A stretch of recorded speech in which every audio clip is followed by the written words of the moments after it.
স্বাগত নিউজ 24 সংবাদে আপনাদের সাথে আছি আমরা দুজন। আমি সোহাগ বক্স, সেই সঙ্গে আমি জান্নাতুল কলিওয়া। এবারে শুরু করব বিস্তারিত খবর। পূর্বাচলে প্লট বরাদ্দে দুর্নীতির অভিযোগে সাবেক প্রধানমন্ত্রী শেখ হাসিনা ও তার পুত্র জয় ও কন্যা পুতুলের বিরুদ্ধে পৃথক ৩ মামলার রায় কাল। অভিযোগ আছে অবৈধ পন্থায় 10 কাঠার 3টি প্লট তিনি আর তার 2 সন্তান জয় পুতুলের নামে বরাদ্দ নেন শেখ হাসিনা। 4 মাসে বিচারিক কার্যক্রম শেষে কাল রায় ঘোষণা করবেন বিচারিক আদালত। সর্বোচ্চ শাস্তির আশা করছেন দুদকের আইনজীবী। জুবায়ের সানির প্রতিবেদনে বিস্তারিত থাকছে।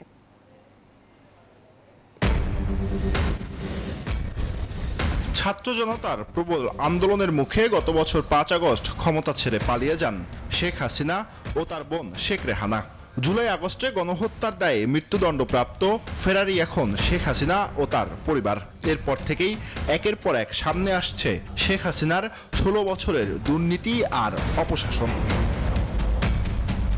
এর মধ্যে মিথ্যা তথ্য ও ক্ষমতার অপব্যবহার করে পূর্বাচলে প্লট বরাদ্দের অভিযোগে শেখ হাসিনা ও তার ছেলে সজীব ওয়াজেদ জয় ও কন্যা সাইমা ওয়াজেদ পুতুলের বিরুদ্ধে চলতি বছরের জানুয়ারিতে আলাদা 3টি মামলা করে দুদক।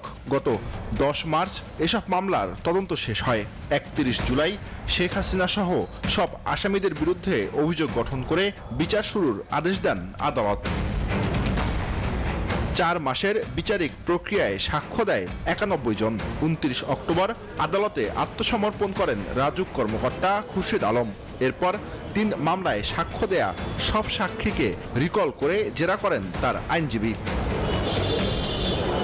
গত 23 নভেম্বর আত্মপক্ষ সমর্থনে খুরশিদ আলম নিজেকে নির্দোষ দাবি করলেও পলাতক থাকায় এ সুযোগ পাননি হাসিনা, জয় পুতুল সহ 23 আসামি। যুক্তিতর্ক শেষে 26 নভেম্বর রায়ের দিন ধার্য করেন বিচারক।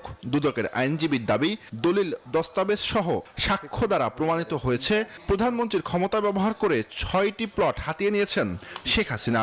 মন্ত্রণালয় থেকে যে সমস্ত নির্দেশনা বা কোনো কিছু আছে সেগুলো তো ডকুমেন্টারি। আমরা ডকুমেন্টারি এভিডেন্সের মাধ্যমে আমরা মামলাটা প্রমাণ করেছি যে এই প্লটটা শেখ হাসিনা তার পরিবার যে প্লট নিয়েছে সেটা তারা অসাধু উপায় দুর্নীতির মাধ্যমেই এই প্লটগুলো তারা গ্রহণ করেছে। দুদকের আরেক আইনজীবীর মতে মেয়ের আবদার রাখতেই সাবেক প্রধানমন্ত্রী নিজে 2 সন্তানের নামে প্লট বরাদ্দ নেয়। দুদকের আশা এসব মামলায় শেখ হাসিনা সহ সব আসামি যাবজ্জীবন কারাদণ্ড পাবে। রাজুকের এক প্লট পাওয়ার জন্য যেখানে প্রথমত আবেদন থাকতে হবে, সে আবেদন নাই, সে আবেদনটা শুধুই আবদারে পরিণত হয়েছে। পাশাপাশি ঢাকা শহরে যদি তার নামে কোনো বাড়ি থাকে, ফ্ল্যাট থাকে, তাহলে রাজুকের প্লট পাওয়ার যোগ্য নন। এ মামলার রায় আগামীর জন্য বড় এক শিক্ষা হয়ে থাকবে বলে মনে করেন এই সিনিয়র আইনজীবী।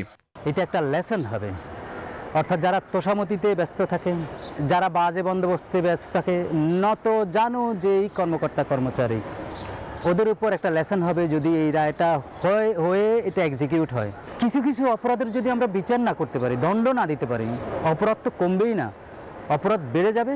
একই অভিযোগে ক্ষমতাচ্যুত প্রধানমন্ত্রী শেখ হাসিনার বোন রেহানা এবং তার মেয়ে ব্রিটিশ এমপি টিউলিপ সিদ্দিকের বিরুদ্ধে 1 ডিসেম্বর রায় ঘোষণার দিন ধার্য রয়েছে। এছাড়া প্লট বরাদ্দে জালিয়াতির অভিযোগে রেহানার 2 সন্তান রাদওয়ান ও আজমিনার বিরুদ্ধে 2 মামলায় সাক্ষ্য গ্রহণের শুনানি চলমান রয়েছে। জুবায়ের সানি, নিউজ 24, ঢাকা। শেখ হাসিনাকে ফেরত চেয়ে দিল্লিকে পাঠানো চিঠির জবাব এখনো পায়নি ঢাকা। পররাষ্ট্র মন্ত্রণালয়ে ব্রিফিংয়ে কথা জানান পররাষ্ট্র উপদেষ্টা তৌহিদ হোসেন। অন্তর্ভুক্তিমূলক নির্বাচন নিয়ে পশ্চিমাদের কোনো চাপে নেই বলেও জানান উপদেষ্টা। আর এদিকে আসন্ন নির্বাচনে ভারত পর্যবেক্ষক পাঠাতে চাইলে সেই বিষয়ে নির্বাচন কমিশন সিদ্ধান্ত নেবে বলেও মন্তব্য করেন তিনি। গত বছর জুলাই হত্যাকাণ্ডের ঘটনায় মানবাধিকার অপরাধে দোষী সাব্যস্ত করে 17 নভেম্বর সাবেক প্রধানমন্ত্রী শেখ হাসিনাকে মৃত্যুদণ্ড দেন আন্তর্জাতিক অপরাধ ট্রাইব্যুনাল। এরপর শেখ হাসিনাকে হস্তান্তরের জন্য গত শুক্রবার দিল্লিতে কূটনৈতিক পত্র পাঠায় ঢাকা, যার উত্তরের অপেক্ষায় পররাষ্ট্র মন্ত্রণালয়। বুধবার দুপুরে পররাষ্ট্র মন্ত্রণালয়ের এক ব্রিফিংয়ে উপদেষ্টা জানান, ভারতকে পাঠানো নোট ভার্বালের সহসাই উত্তর আশা করছে না ঢাকা। আমাদের মিশনের মাধ্যমে ওদের পররাষ্ট্র মন্ত্রণালয়ে দেওয়া হয়েছে, কোনো উত্তর আসেনি। কিন্তু আগের চিঠিতে উত্তর পাইনি এখনো, কাজে এটা একেবারে কালকে আমাকে ওই এক সপ্তাহের মধ্যে উত্তর দিয়ে দেবে এটা আমি প্রত্যাশা করি না, তবে আমরা আশা করি যে এটার উত্তর আমরা পাবো।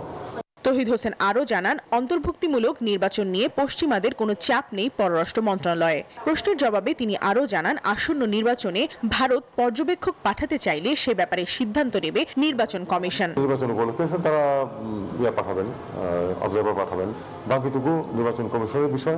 ফ্রান্সের সাথে এয়ারবাস বোয়িং ক্রয় চুক্তি বাতিল নিয়ে ইউরোপিয়ান ইউনিয়নের সাথে সম্পর্ক নষ্ট হবে না বলেও জানান তিনি। আমি মনে করি না এই কমার্শিয়াল একটা ডিলের উপরে আমাদের সার্বিক সম্পর্ক নির্ভরশীল হবে।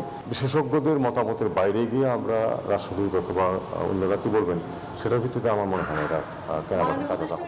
মিয়ানমারে আসন্ন নির্বাচন দিয়ে বাংলাদেশের কোনো ধরনের লাভ হবে না, তাই সেখানে পর্যবেক্ষক পাঠাবে না বাংলাদেশ বলেও সাফ জানিয়েছেন পররাষ্ট্র উপদেষ্টা মোহাম্মদ তৌহিদ হোসেন। প্রমা চৌধুরী, নিউজ 24, ঢাকা। অনাকাঙ্ক্ষিত পরিস্থিতি প্রতিহত করে জাতিকে একটি সুষ্ঠু নিরপেক্ষ নির্বাচন উপহার দেবে নির্বাচন কমিশন। তফসিল ঘোষণার পর আইন শৃঙ্খলা পরিস্থিতি আরও ভালো হবে বলে জানান সিইসি এএমএম নাসির উদ্দিন। বুধবার সকালে বিজিবির নির্বাচনী মহড়া পরিদর্শন শেষে এসব কথা বলেন তিনি। আগামী জাতীয় নির্বাচনকে কেন্দ্র করে বিজিবি সদস্যদের নিরাপত্তা মহড়া, যেখানে উঠে আসে ভোটকেন্দ্রের সহিংসতা থেকে উত্তরণের কার্যক্রম। বিজিবি সদর দপ্তরে আয়োজিত সংস্থাটির নির্বাচনী মহড়া পরিদর্শন শেষে সাংবাদিকদের সঙ্গে কথা বলেন প্রধান নির্বাচন কমিশনার এএমএম নাসির উদ্দিন। উপস্থিত ছিলেন বিজিবি মহাপরিচালক মেজর জেনারেল মোহাম্মদ আশরাফুজ্জামান সিদ্দিকী। এ সময় প্রধান নির্বাচন কমিশনার বলেন, কেউ যদি নির্বাচন প্রতিহতের চেষ্টা করে তাদের বিরুদ্ধে ব্যবস্থা নেওয়া হবে। বলেন, তফসিল ঘোষণার পর আইন শৃঙ্খলা পরিস্থিতি আরো উন্নত হবে। এটা তো আরো ইমপ্রুভ করবে গ্রাজুয়ালি, এবং ভোট আস্তে আস্তে ভোটের তারিখ আস্তে আস্তে দেখবেন যে everything is falling in line এবং সবকিছু ঠিক হয়ে যাবে। আর যারা প্রতিহত করার ঘোষণা দিচ্ছে, যারা সব ধরনের ব্যবস্থা আমরা নিব। তিনি বলেন, ভোট কেন্দ্রগুলো রেড, ইয়েলো ও গ্রিন জোনে চিহ্নিত করা হচ্ছে। ঝুঁকিপূর্ণ এলাকার পরিস্থিতি নিয়ন্ত্রণে থাকবে আলাদা ব্যবস্থা। আমরা আমার ঝুঁকি অ্যাসেসমেন্ট করেছি আমরা রেড, ইয়েলো, গ্রিন জোনে ভাগ করে অ্যাকর্ডিংলি ডেভেলপমেন্ট স্ট্র্যাটেজিটা ঠিক করব। আমরা ঝুঁকিপূর্ণ এলাকাতে একটা ফোকাস তো থাকবেই। জাতিকে সুষ্ঠু ও নিরপেক্ষ নির্বাচন উপহার দেওয়ার আশাবাদ ব্যক্ত করেন প্রধান নির্বাচন কমিশনার। বদরুল আলম শাওন, নিউজ 24, ঢাকা। লটারির মাধ্যমে দেশের 64 জেলায় পুলিশ সুপার পদায়ন করল সরকার। সোমবার বিষয়টি চূড়ান্ত করার পর বুধবার প্রজ্ঞাপন জারি করেছে স্বরাষ্ট্র মন্ত্রণালয়। উপদেষ্টা জানিয়েছেন, নির্বাচন ঘিরে বিতর্ক এড়াতে এমনই পদক্ষেপ। এসপি নিয়োগ হবে 3 ক্যাটাগরিতে, আর ওসিদের পদায়নও হবে লটারিতে। বিগত 3টি নির্বাচনেই দেশের মানুষ ভোট বঞ্চিত। এবার সেই দশা কাটাতে চায় অন্তর্বর্তী সরকার। সবাই যাতে নির্বিঘ্নে ভোট কেন্দ্রে যেতে পারে, চলছে তার জোর প্রস্তুতি। নির্বাচন ঘিরে বিতর্ক এড়াতে ঢেলে সাজানো হচ্ছে মাঠ প্রশাসন। প্রথমবারের মতো নির্বাচনে দায়িত্ব পালনকারী এসপি, ওসি নিয়োগ হচ্ছে লটারির মাধ্যমে। দেশের 64 জেলায় এসপি নিয়োগের বিষয়টি গত সোমবার চূড়ান্ত হয়। বুধবার জারি হলো প্রজ্ঞাপন। আগে যেভাবে দলীয়করণ দেখা গেছে, ঘুষ বাণিজ্য দিয়ে যেভাবে ট্রান্সফার হতো, এখন যদি এভাবে লটারির মাধ্যমে হয়, আইন শৃঙ্খলা একটু পরিবর্তন হবে বলে আমার আশা করি। লটারির মাধ্যমে এটা হলে স্বচ্ছতা আছে, কিন্তু এটা ওই দুর্নীতিটা বন্ধ করতে হবে। আগে তো দলীয় প্রভাব দেখাইয়া বদলি হইতো, এখন পুলিশ সুপারদেরকে পাঠানো হয়েছে যাতে সুষ্ঠু এবং সুন্দরভাবে নির্বাচন উঠিয়ে দিতে পারে। বর্তমানে যে লটারির মাধ্যমে যে বদলি হচ্ছে, এটি স্বচ্ছ হোক, আমরা সেটাই আশা করি। সচিবালয় স্বরাষ্ট্র উপদেষ্টা জানান, জেলাগুলোর আইন শৃঙ্খলা পরিস্থিতি বিবেচনায় নিয়ে 3 ক্যাটাগরিতে লটারি হয়েছে। মেধাবী কেউ বাদ পড়েনি বা বঞ্চিত হয়নি। যেইভাবে লটারি করার ওইভাবেই লটারি করেছি। এইটার ক্ষেত্রে আমরা 3টা ক্রাইটেরিয়া নির্ধারণ করছি: A category, B category, C category. এটা করা হয়েছে জেলার আয়তনের বেসিস না, আমরা ওই আইন শৃঙ্খলা পরিস্থিতির উপর নির্ভর করে, এবং ওই জেলাগুলি নির্ধারণ করে তারপর আমরা এসপিদেরও ওইরকম কর্তৃক আরে করে দিব। তো 64 থেকে আমরা 15 আর 3 18 জন আমরা উঠে আনছি। 18 জনের জায়গায় আমরা নতুন জন দিছি, আর যারা পুরানো ছিল ওখানে। উপদেষ্টা জানান, ওসি নিয়োগ হবে লটারিতে। লটারি করে যারটা যেই জেলায় যার কপাল আসছে ওই জেলা ছেয়ে পড়ছে। এদিকে পুলিশের 33 কর্মকর্তাকে উপমহাপরিদর্শক বা ডিআইজি পদে পদোন্নতি দেওয়া হয়েছে। জারি হয়েছে 2টি প্রজ্ঞাপন। Shanaji Yasmin, news 24, Dhaka. Gas cylinder বিস্ফোরণ থেকেই রাজধানীর কড়াইল বস্তিতে আগুন লেগেছিল। পুড়ে যাওয়া একটি বাসা থেকে বিস্ফোরিত সিলিন্ডার উদ্ধার করেছে ফায়ার সার্ভিস। ঘটনা তদন্তে গঠন করা হয়েছে 5 সদস্যের একটি কমিটিও। প্রতিবেদন নিতে বলা হয়েছে 15 দিনের মধ্যে। এদিকে ধ্বংসস্তূপে পরিণত কড়াইল বস্তি থেকে নিজেদের শেষ সম্বলটুকু খুঁজতে এখন ব্যস্ত ক্ষতিগ্রস্তরা। করা হচ্ছে তাদের তালিকাও। বুধবার বেলা 11:15 নাগাদ ফায়ার সার্ভিসের একটি দল এসে হাজির হয় মিন্টু মিয়ার ধ্বংসস্তূপে পরিণত হওয়া বাড়িতে। ক্ষতিগ্রস্তদের তালিকা হালনাগাদ করার পর খুঁজে বের করে আগুনের সূত্রপাত। উদ্ধার করা হয় বিস্ফোরিত গ্যাস সিলিন্ডারটি। মিন্টু মিয়ার ছেলে জানান, তাদের বাসার সিঁড়ির নিচে রাখা গ্যাস সিলিন্ডারটি বিস্ফোরিত হয়েই ঘটে আগুনের এই ভয়াবহ ঘটনা। এখান থেকে আগুন লাগছে, এখানে আমাদের কারেন্টের কাটআউট ছিল, এই কারেন্টের কাটআউট ব্লাস্ট হওয়ার পরে আগুন লেগেছে কারেন্টে। পরে দেখা বুঝে পানি কে দিছে আরো বড়। নাইম টুম্পা দম্পতি। বিস্ফোরণের সময় টুম্পা বাসায় থাকলেও নাইম ছিলেন তার কর্মস্থলে। আগুন ছড়িয়ে পড়ার ঘটনা দেখে ভয়ে টুম্পা বাসা থেকে এক কাপড়েই বেরিয়ে পড়েন। আগুনে পুড়ে গেছে তাদের দীর্ঘদিনের সঞ্চয় 5,000 টাকা সহ সংসারের সবকিছু। একটা কাপড় চোপড় নিয়ে বের হইতে পারি না, পরনে কিছু নিয়ে বের হইতে পারি না, সব কিছু পরে ছাই হয়ে গেছে। আমার কিচ্ছু নাই, আমি নিঃস্ব হয়ে গেছি, আমার কিচ্ছু নাই। জমানো, আমার তো গরিব মানুষ, আমার কয় টাকা ছিল? 5,000 টাকার মতো ছিল। এটা তো নাই। আমার মাল জিনিস যেটা ছিল, আমি অনেক কষ্ট করে পরিশ্রম করে অনেক মাল জিনিস জোগাড় করছিলাম, কিন্তু কিছু নাই। একই অবস্থা কড়াইল বস্তির পুড়ে যাওয়া এই অংশের ক্ষতিগ্রস্ত মানুষের। নিজেদের শেষ সম্বলটুকু গুছিয়ে বিক্রি করছেন ভাঙাড়ির দোকানে।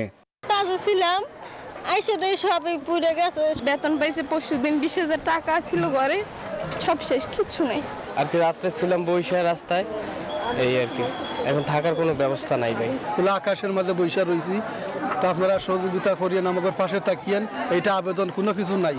এদিকে এরই মধ্যে ক্ষতিগ্রস্তদের তথ্য হালনাগাদ শুরু করেছে ফায়ার সার্ভিস, দুর্যোগ ও ত্রাণ মন্ত্রণালয় সহ বেশ কয়েকটি সংগঠন। ক্ষয়ক্ষতি নিরূপণের পর তাদের জন্য ঊর্ধ্বতন কর্তৃপক্ষ নেবেন বিশেষ ব্যবস্থা।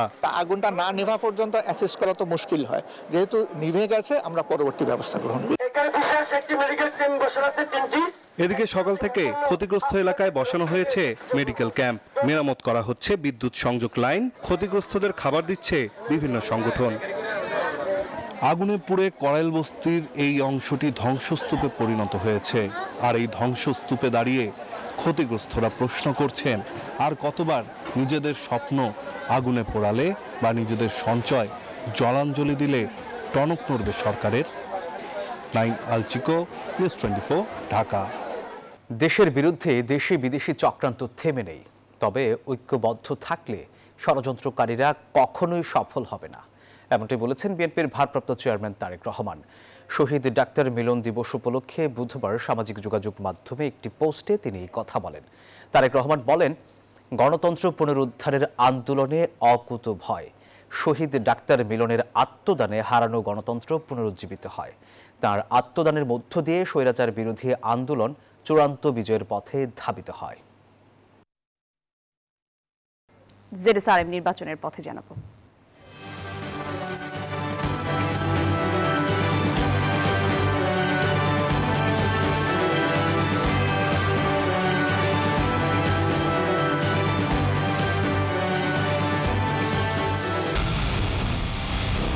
পুরো দেশের মুখে হাসি ফোটাতে নিজেকে হতে হয় স্ট্রং, আর মনোবল হতে হয় স্পার্ক জিরো। জেরুসালেম 25 বছরের পথ চলায় নিরাপদে রাখার প্রত্যয়ে।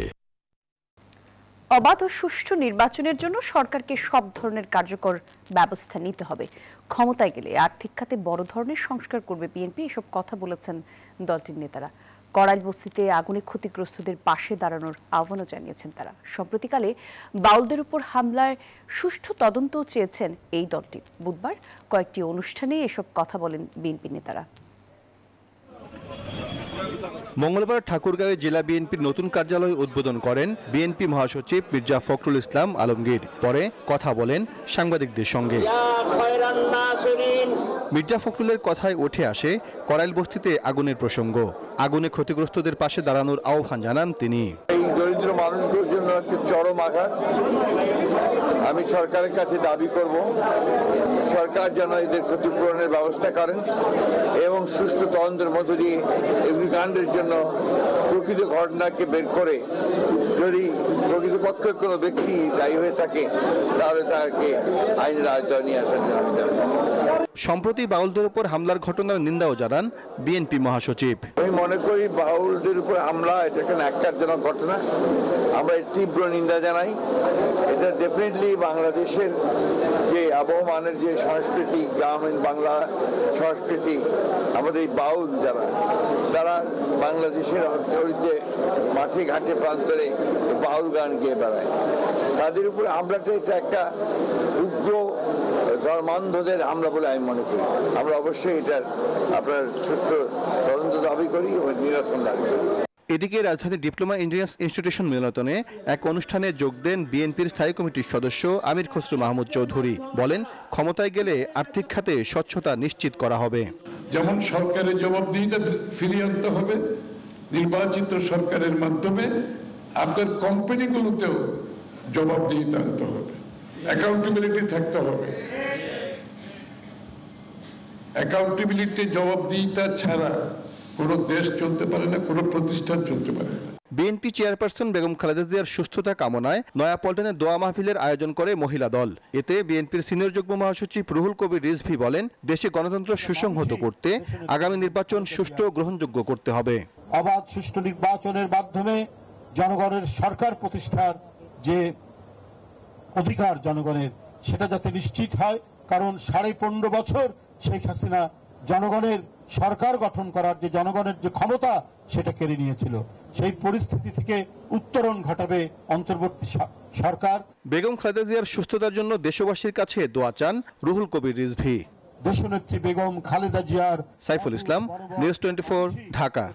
বাংলাদেশের সাবেক প্রধানমন্ত্রী শেখ হাসিনাকে ফেরাতে বাংলাদেশের অনুরোধ পর্যালোচনা করছে ভারত, জানিয়েছেন দেশটির পররাষ্ট্র মন্ত্রণালয়ের মুখপাত্র রণধীর জয়সওয়াল। বুধবার সংবাদ সম্মেলনে ব্রিফিংয়ে তিনি এসব কথা জানান। রণধীর জয়সওয়াল জানান, ঢাকায় দেয়া চিঠি পেয়েছে দিল্লি। বিষয়টি ভারতের চলমান বিচারিক এবং আইনি প্রক্রিয়া অনুযায়ী পর্যালোচনা চলছে। ভারত সব পক্ষের সঙ্গে গঠনমূলক যোগাযোগ বজায় রাখতে চায় বলেও জানিয়েছেন তিনি। আমরা ফেরত পাঠানোর অনুরোধটি পেয়েছি। এটি এখন পরীক্ষা নিরীক্ষা করে দেখা হচ্ছে আমাদের বিচারিক এবং অভ্যন্তরীণ আইনি প্রক্রিয়ার মধ্য দিয়ে। বাংলাদেশের মানুষের স্বার্থ রক্ষায় আমরা প্রতিশ্রুতিবদ্ধ। দর্শক, আর এই ছিল নিউজ 24 সংবাদে। ধন্যবাদ যারা সঙ্গে ছিলেন।